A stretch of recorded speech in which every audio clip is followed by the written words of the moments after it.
नमस्कार दोस्तों।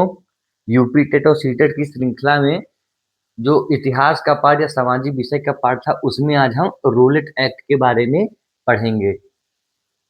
जूनियर का ये सिलेबस होता है, इसमें 60 प्रश्न जो है आते हैं सामाजिक विषय में।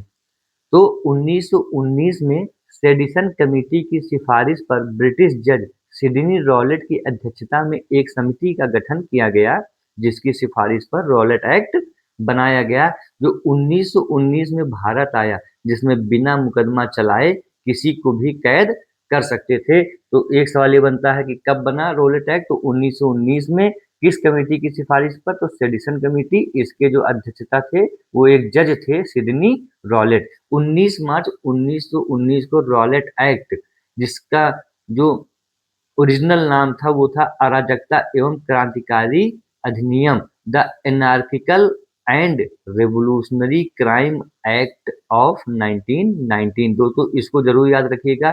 सवाल कभी कभी आता है कि रॉलेट एक्ट मूलतः किस एक्ट का नाम था? तो था the anarchical and revolutionary crime act of 1919।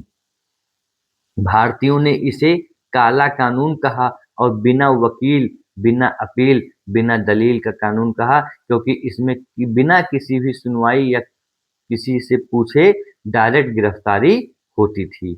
इसके विरोध में गांधी जी ने 6 अप्रैल 1919 को सत्याग्रह सभा की स्थापना की और लोगों को भूख हड़ताल पर बैठने के लिए कहा।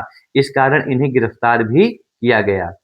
गांधी जी ने रॉलेट एक्ट को बिल्कुल अनुचित, स्वतंत्रता का विरोधी और व्यक्तियों के मूल अधिकार की हत्या करने वाला बताया।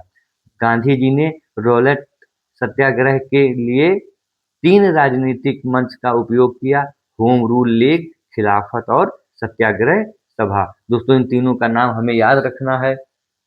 दिल्ली में इसका विरोध आर्य समाज के एक नेता थे, स्वामी श्रद्धानंद। दोस्तों आपके यूपी टेट और सीटेट में रॉलेट एक्ट से जितने भी महत्वपूर्ण प्रश्न आ सकते हैं उसको इसमें मैंने शामिल किया है। दोस्तों रॉलेट एक्ट बहुत बड़ा है, लेकिन हमारी परीक्षा के लिए उपयोगी है, मैंने केवल उसको शामिल किया है। मैंने आईएएस और पीसीएस और एसएससी के लेवल के प्रश्नों को शामिल नहीं किया है, क्योंकि परीक्षा का लेवल देख कर ही या जो उसमें पूछे जाने वाले जरूरी प्रश्न हैं वो सभी इसमें शामिल हैं। अगले वीडियो में फिर मिलते हैं दोस्तों, तब तक के लिए नमस्कार।